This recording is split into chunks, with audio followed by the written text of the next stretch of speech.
ఉగాది నుండైనా కోటీశ్వర్లవ్వాలనే కలను నెరవేర్చుకోండి. వెంటనే జేకేఆర్ గురువు గారికి కాల్ చేసి అపాయింట్మెంట్ తీసుకోండి. అయితే ప్రతి మనిషి పుట్టుకతోనే హ్యూమన్ పొటెన్షియల్తో పుడతాడు. హ్యూమన్ పొటెన్షియల్ అందరికీ ఈక్వల్గానే ఉంటుంది. ఉన్నా సరే ఎందుకు కొంతమంది చాలా అద్భుతమైన విజయాలు సాధిస్తారు, అనుకున్నది వాళ్ళు సాధించగలుగుతారు, తమ గోల్ను రీచ్ అవ్వగలుగుతారు, కొంతమంది కాలేరు ఎందుకు అని ఆలోచిస్తే అప్పుడు మనకు గుర్తొచ్చే ఒకే ఒక పదం మోటివేషన్.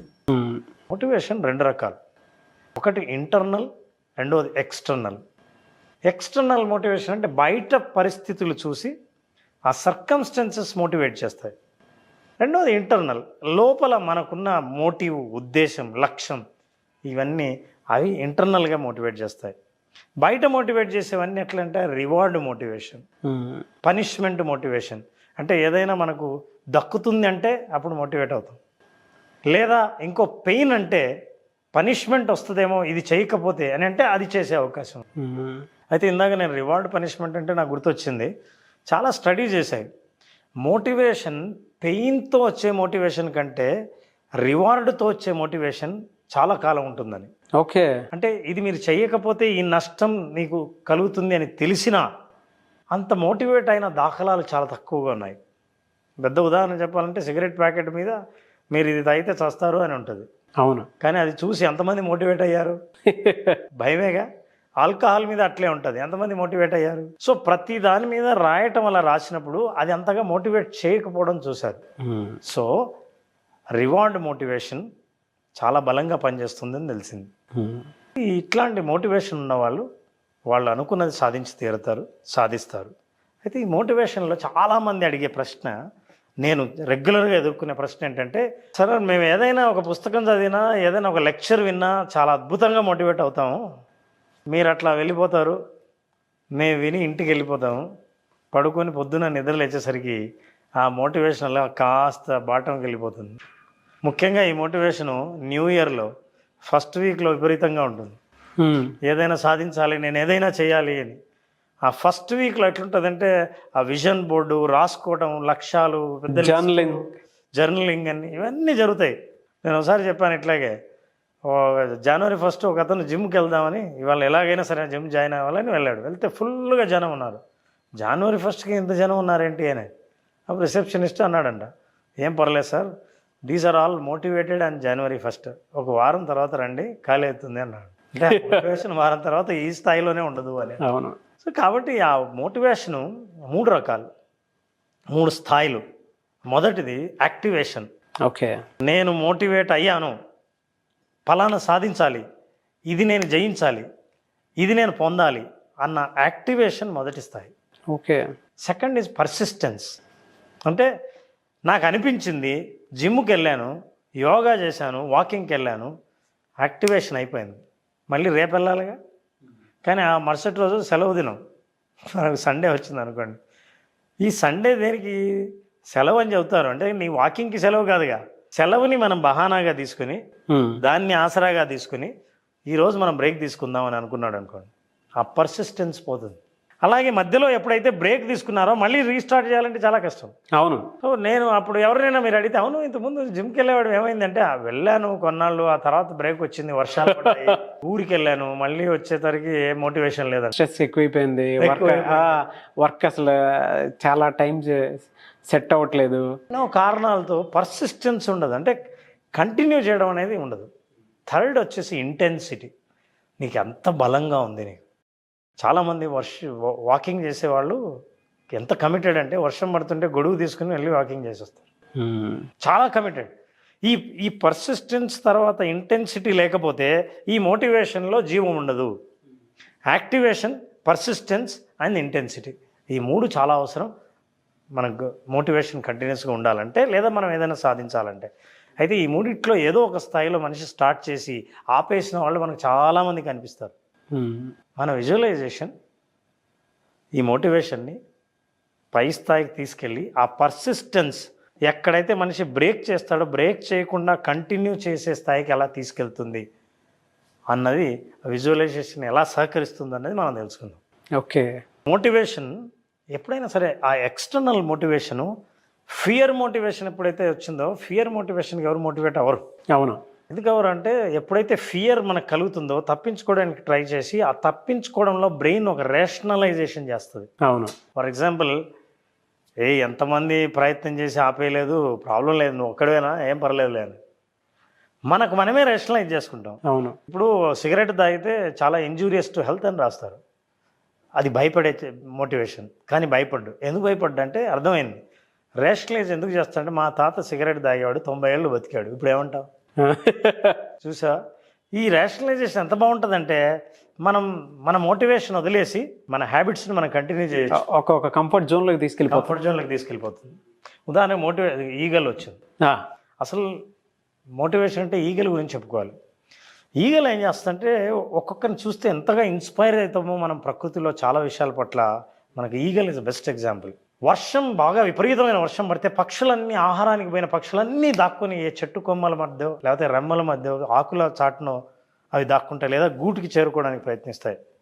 కానీ గద్ద తన ఆహారం కోసం వెతకడానికి వెళ్ళి ఆహారం లేకుండా వెనక్కి రాదు. మధ్యలో భారీ వర్షం పడితే ఏం చేస్తుందంటే ఎక్కడ దాక్కోదు. ఏ మేఘాల నుంచి వర్షం పడుతుందో ఆ మేఘం పైన ఎగురుతుంది, అక్కడ వర్షం లేదు. సో మేఘం పైన ఎగిరి, అంటే తన ప్రాబ్లంకి సొల్యూషన్ ఎట్లా ఐడెంటిఫై చేసిందో చూడండి. అంటే తీవ్రత, ఆహారాన్ని సంపాదించాలన్న తీవ్రత ఎంతగా ఉంటుందంటే she will find a creative solution to fly above the clouds. The motivational inspiration that we get from the nature. న్యాచురల్గానే ఈగల్కి చాలా అద్భుతమైన స్కిల్స్ ఉన్నాయి. ఈగల్ పైన ఎగురుతూ ఉంటే దాదాపు 200-300 మీటర్ల ఎత్తున ఎగిరినా సరే తన దృష్టి అంటే ఎట్లా కేంద్రీకరిస్తుందంటే సూటిగా తన ఆహారం పైన దృష్టి తప్ప వేరే ఏమీ కనిపించవు. భూమి మీద ఒక్క కదలిక అట్లా కనిపించినా సరే కింద పామో ఎలుక ఏదైనా దాని ఆహారం ఉంటే సర్రమని కిందికి దిగి దాన్ని వెంటనే టక్మని పట్టేసి తీసుకెళ్ళిపోదు. అంటే ఎన్ని అడ్డంకులు ఎదురైనా సరే, మోటివేషన్ అంటే ఏంటంటే నీకు నిజంగా ఈ ప్రకృతి నిన్ను పరీక్షించడానికి చాలా అడ్డంకులు సృష్టిస్తే ఆ అడ్డంకులకు వ్యతిరేకంగా నువ్వు ఈ పనిని కంటిన్యూ కొనసాగించడానికి నువ్వు కారణాలు ఎప్పటికైతే ఎదురీదడం, that is where you have motivation అని అర్థం. మోటివేషన్ని ఆడగద్ద కూడా మగగద్ద మోటివేషన్ని టెస్ట్ చేస్తుంది. ఆడగద్ద జత కలపాలంటే ప్రతి మగగద్ద కనిపిస్తే పక్షి కదా అని దాని దగ్గరికి వెళ్ళదు, దాన్ని పరీక్షిస్తుంది. ఎలా పరీక్షిస్తుంది అంటే ఆడగద్ద పైకి ఎగురుతుంది, పైకి ఎగురుతుంటే ఈ మగగద్ద దాని వెనకాల వెళ్తుంది, ఇది పైకి వెళ్ళిపోతుంది. అంటే ఎంత చివరికంటే ఎంత ఎత్తుకు ఎగరగలదో అంత ఎత్తుకు ఆడగద్ద ఎగురుతుంది. ఎగిరిన తర్వాత దాని చేతిలో ఒక మాంసపు ముక్కను వదిలేస్తుంది. ఇదేంటంటే సిగ్నలు, మగగద్ద తనకు నిజంగా ఫోకస్ ఉంటే, తనకు శ్రద్ధ ఉంటే, నువ్వు నాతో జత కట్టాలని ఉంటే వెంటనే కిందికి వెళ్ళి ఆ ముక్క భూమిని చేరకముందే దాన్ని పట్టుకుని రావాలి. నీ శక్తి ఎంతో, నీ శ్రద్ధ ఎంతో, నీ ఇంటెన్సిటీ ఎంతో నేను చూడాలి. గద్ద వెళ్ళి పట్టుకుని వచ్చేస్తుంది. వాట్ ఆర్ నేచర్స్ లా ఉంది. పట్టుకుని వచ్చిందా నువ్వు నా ఫ్రెండ్వి, otherwise no. These are all natural laws. ఆ ఇంటెన్సిటీ, ఒక్కొక్క చోట రాయి మీద మొక్క మొలుస్తుంది, పురాతన గోడల మీద మొక్క మొలుస్తుంది. మొక్క మొలవాలంటే ఎంత నిశ్శబ్దంగా రాయిని చీల్చుకొని వస్తుందంటే మొక్క, దట్ ఈజ్ మోటివేషన్. ఏ కారణం, అసలు ఒక మొక్కకు ఇంత పెద్ద రాయి అడ్డం ఉండడం కంటే కారణం మన జీవితాల్లో ఏమైనా ఉంటాయా? కానీ మనం ప్రతి చిన్న కారణాన్ని మనం చూపి మన మోటివేషన్ని తప్పుకొని దాన్ని రేషనలైజ్ చేసి అక్కడి నుంచి మన లక్ష్యాన్ని ఛేదించకుండా, లక్ష్యాన్ని సాధించకుండా కారణాలను, ఎక్స్క్యూజెస్ మాత్రం మనం ముందు పెడుతుంటాం. ఇట్లాంటి పరిస్థితుల్లో విజువలైజేషన్ అద్భుతంగా వర్క్ చేస్తుంది. ఎలా సార్? కోరిక అందరికీ ఉంటుంది నాగరాజు, నేను సాధించాలన్న కోరిక అందరికీ ఉంటుంది. నాకు మోటివేషన్ బాగా ఉంది, ఆరంభ శూరత్వం అంటుంటాం కదా, ఆరంభం కూడా ఉంది బాగా.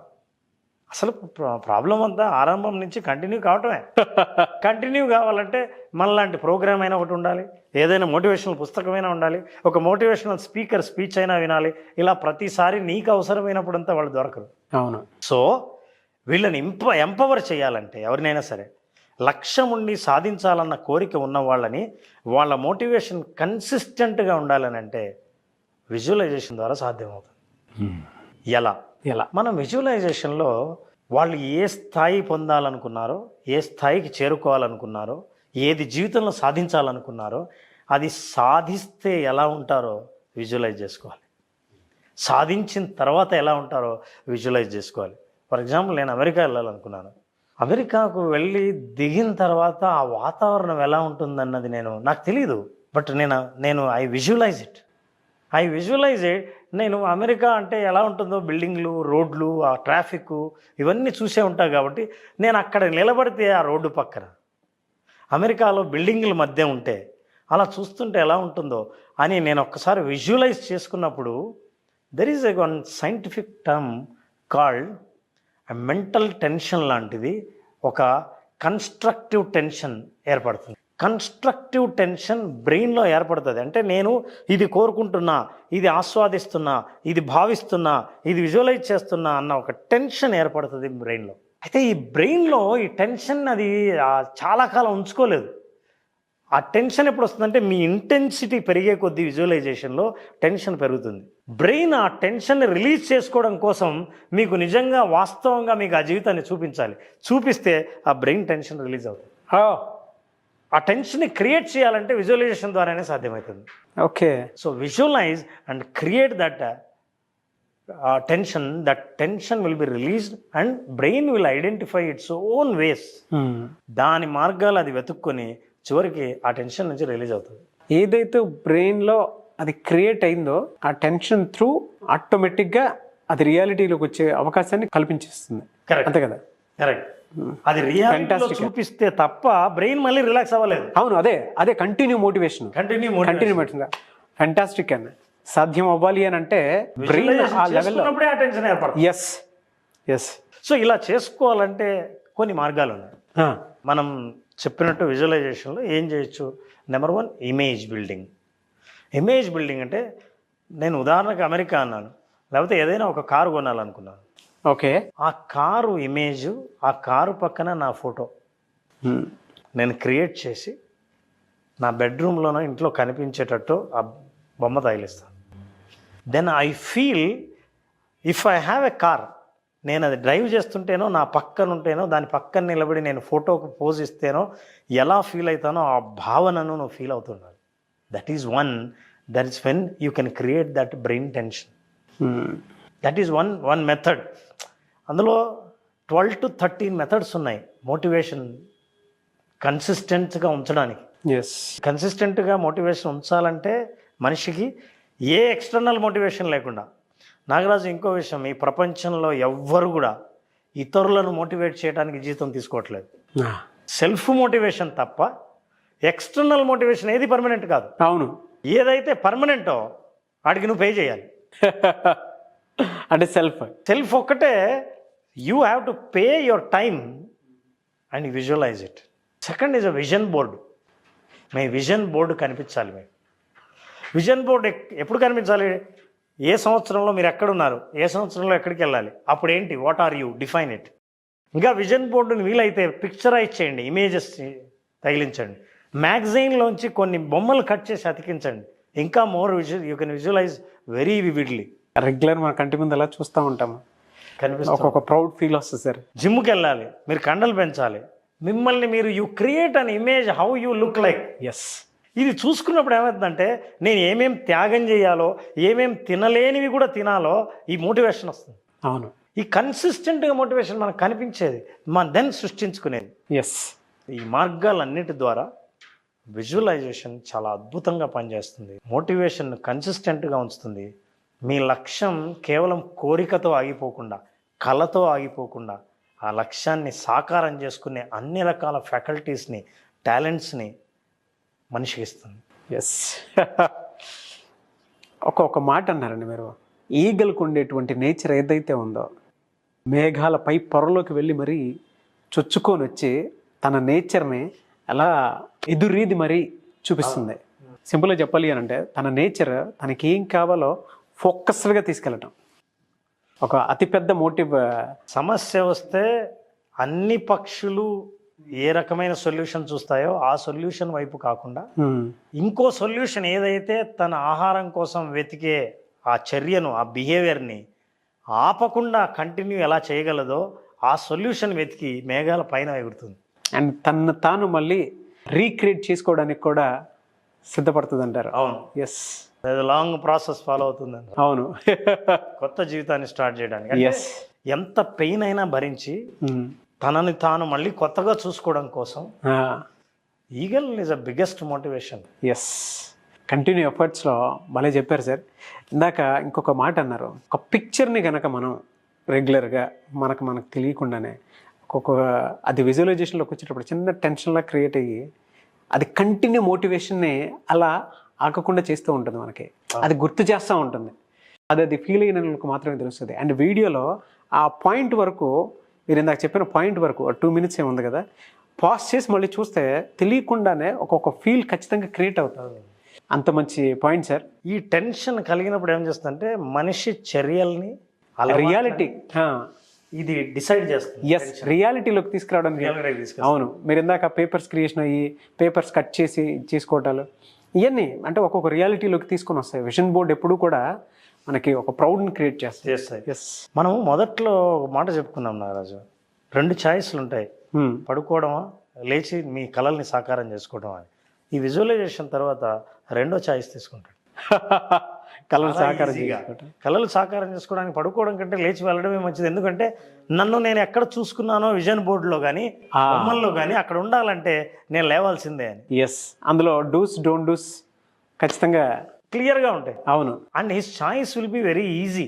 ఎస్, కష్టపడి నేను లేవాలా అని అక్కర లేకుండా చాలా ఈజీగా లేవగలుగుతాను. Yes, very good knowledge sir. Thank you so much Ram garu. Thank you Naraj.